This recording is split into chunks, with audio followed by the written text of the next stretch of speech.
Hi friends, मैं doctor Vinod Sharma सेहत की कुंजी यूट्यूब चैनल से बोल रहा हूँ। एक बार फिर से आपका स्वागत है हमारे यूट्यूब चैनल सेहत की कुंजी में। दोस्तों, आज जो मैं ये वीडियो आपको बना रहा हूँ, इस वीडियो का टॉपिक है हड्डियों में से कट कट की आवाज आना। कई बार देखा होगा कि हम लोग को उठते बैठते में हड्डियों में कट कट की आवाज आने लगती है। तो वो कट कट की आवाज जो आती है, वो क्या कोई एक बीमारी है? अगर बीमारी है तो हमें उसको कैसे रोकथाम करनी चाहिए, तो ये सब मैं इस वीडियो में आपको बताऊंगा। तो इस वीडियो को ढंग से समझने के लिए कि ये बीमारी है या नहीं, अगर है तो इसको कैसे हम रोकथाम करें, तो आप शुरू से लास्ट तक इस वीडियो को देखें जिससे कि आप ढंग से इसको समझ सकें। ठीक है दोस्तों, तो अब मैं शुरू करता हूँ।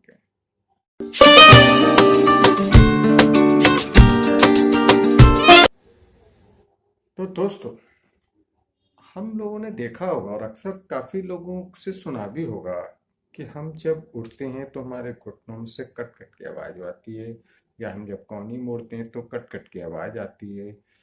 तो इस तरह की समस्या कि जोड़ों में से कट कट की आवाज आना, क्या ये कोई एक बीमारी है? और अगर ये बीमारी है तो हम इस पर कैसे कंट्रोल करें? तो दोस्तों, ये कट कट की आवाज आना, कुछ लोग कह देते हैं कि भाई कैल्शियम की कमी है, कुछ लोग कहते हैं कि हड्डियां कमजोर हो गई हैं, और कुछ लोग कहते हैं विटामिन डी की कमी है। यानी अलग अलग लोगों के अलग अलग व्यूज हैं। अब लेकिन सच्चाई क्या है, वो सब मैं आपको इस वीडियो में बता रहा हूं। देखिए, अगर यंग एज में या बच्चों में अगर ये कट कट की आवाज हमारे हड्डियों के जोड़ों में से आती है और जोड़ों में कोई दर्द नहीं है, तो ये कोई बीमारी नहीं है। ठीक है, तो फिर क्वेश्चन उठता है, ये दर्द होता क्यों है?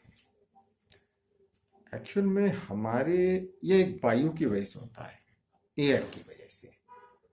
हमारे जो जॉइंट्स हैं, जॉइंट्स के दो जॉइंट्स के बीच में एयर बबल्स रहते हैं।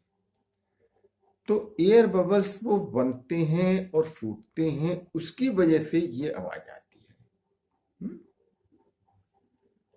तो अगर ये यंग एज में अगर ये ऐसी आवाज है तो इसमें, और अगर दर्द नहीं है तो कोई ऐसी टेंशन वाली बात नहीं है। लेकिन हाँ, फिर भी कोशिश करनी चाहिए, इसका इलाज करना चाहिए, जिससे कि आगे की एज में जाकर ये बीमारी बड़ा रूप ना रख ले। तो ये यंग एज में कोई प्रॉब्लम नहीं है। लेकिन यही स्थिति अगर ओल्ड एज में अगर होती है और साथ में अगर जॉइंट्स पेन रहता है, तो ये बीमारी एक बहुत बड़ी परेशानी बन जाती है। दोस्तों, कुछ लोगों में आपने देखा होगा कि उंगलियां चटकाने की आदत होती है। खाली बैठे होंगे, उंगलियों को मोड़ना शुरू कर देंगे, उंगलियों को खींचना शुरू कर देंगे, कभी मोड़ कर, कभी खींच कर, कभी आपस में दोनों हाथों की उंगलियों को फंसा कर एक दूसरे को खींच करके चटकाने की आदत है।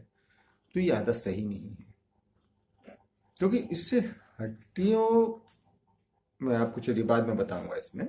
अच्छा, कुछ लोगों को देखा होगा कंधे चटकाते हैं, कुछ लोग गर्दन को मोड़ मोड़ कर चटकाते हैं। तो ये सब चटकाना ठीक नहीं है, क्योंकि इनके चटकाने से क्या है कि हमारी हड्डियों पर जोर पड़ता है, और हड्डियों पर जोर पड़ने से इनकी पकड़ ढीली होती चली जाती है। आगे की स्थिति में जाकर इनकी पकड़ इतनी ढीली हो जाती है कि एक चाय का कप तक पकड़ने में परेशानी आती है, मोबाइल तक अटेंड करने में परेशानी आने लगती है। तो दोस्तों, हड्डियों को चटकाना, चाहे वो उंगली की हो, चाहे वो हाथ की हो, चाहे वो कंधे की हो, चाहे वो गर्दन की हो, इनको नहीं चटकाना चाहिए। अब मैं थोड़ा इसकी डिटेल जरा बताता हूँ कि ये क्यों ऐसा होता है कि इनकी पकड़ ढीली हो जाती है। इसके बारे में मैं आपको बताऊंगा। देखो दोस्तों, दो हड्डियां एक दूसरे से, हड्डियों के जोड़ एक दूसरे से एक लिगामेंट्स द्वारा जुड़े रहते हैं। और दोनों हड्डियों के बीच में एक लिक्विड रहता है जिसको साइनोवियल फ्लूइड कहते हैं।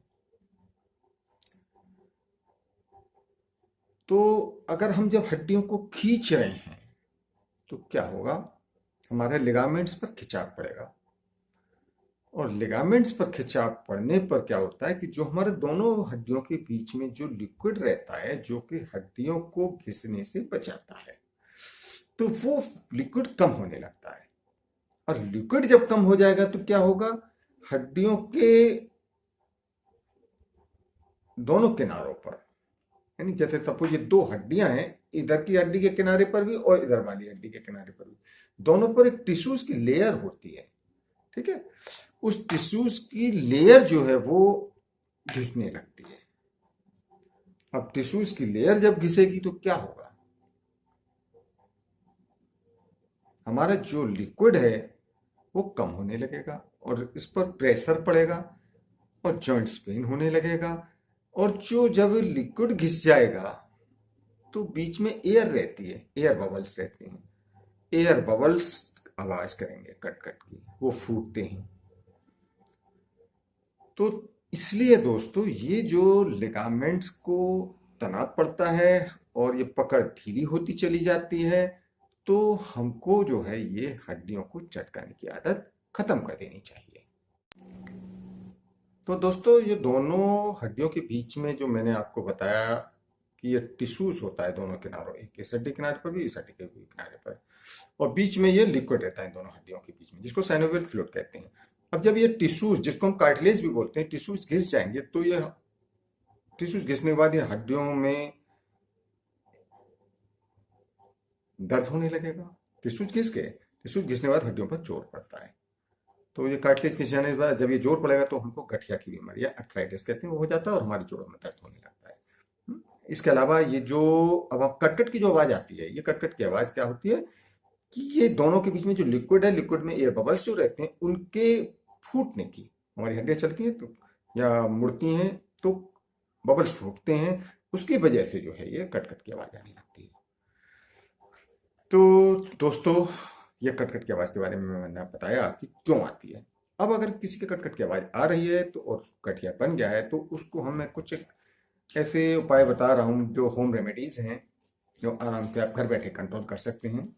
तो वो आप ध्यान से सुनिए, मैं होम रेमेडी आपको बताता हूँ। इसमें करना क्या है, मेथी का दाना, आधा चम्मच मेथी का दाना ले लीजिए आप और रात को पानी में भिगो दीजिए। आधा से 1 चम्मच मेथी के दाने को रात को पानी में भिगो दें। सुबह इन दानों को चबा चबा कर खाएं और जो इसका पानी है उस पानी को भी पी लें, तो ये एयर बबल्स खत्म हो जाएंगे। और मेथी जो है इसका काम शरीर से गैस भी निकालती है और एक्स्ट्रा जो वायु होती है, एक्स्ट्रा एयर, उसको भी निकालती है।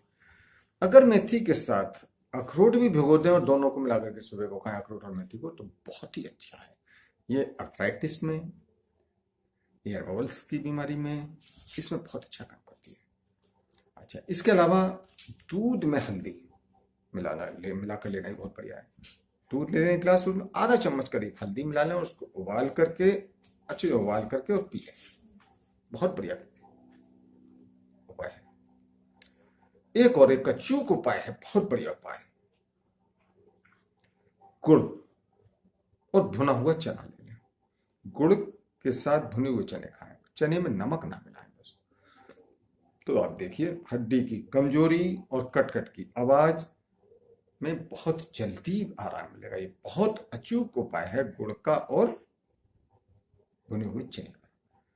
तो दोस्तों अब मेरी वीडियो यहीं एंड होती है। अगर इस हड्डियों से रिलेटेड कोई भी समस्या अगर आपको है तो आप मुझे कमेंट बॉक्स में जाकर पूछ सकते हैं। और मैंने हड्डियों से संबंधित अर्थराइटिस, ऑस्टियोआर्थराइटिस, हड्डियों से संबंधित कुछ बीमारियों की और भी वीडियो बनाई है जो मैं डिस्क्रिप्शन में आपको दे दूंगा, आप वहाँ से लिंक ले सकते हैं और पढ़ सकते हैं। तो दोस्तों मेरी वीडियो यहीं एंड होती है और मुझे उम्मीद है ये वीडियो आपको पसंद आई होगी। अगर आपको पसंद आई तो इसको लाइक जरूर करें और ज़्यादा से ज़्यादा लोगों को शेयर करें और दोस्तों अभी तक आपने अगर ये मेरा वीडियो अभी तक आपने मेरे चैनल सब्सक्राइब नहीं किया है तो प्लीज इसको सब्सक्राइब जरूर करें। और जो बेल आइकॉन यदि आपको दिखाई दे रहा है, इस बेल आइकॉन को क्लिक जरूर करें। बेल आइकॉन पर क्लिक करने से क्या होगा, हम जब भी वीडियो बनाएंगे सबसे पहले आप तक इसका नोटिफिकेशन पहुंचेगा और आप हमारी हर वीडियो को सुन करके अपनी बीमारियों को हटा सकते हैं। ओके दोस्तों, बाय।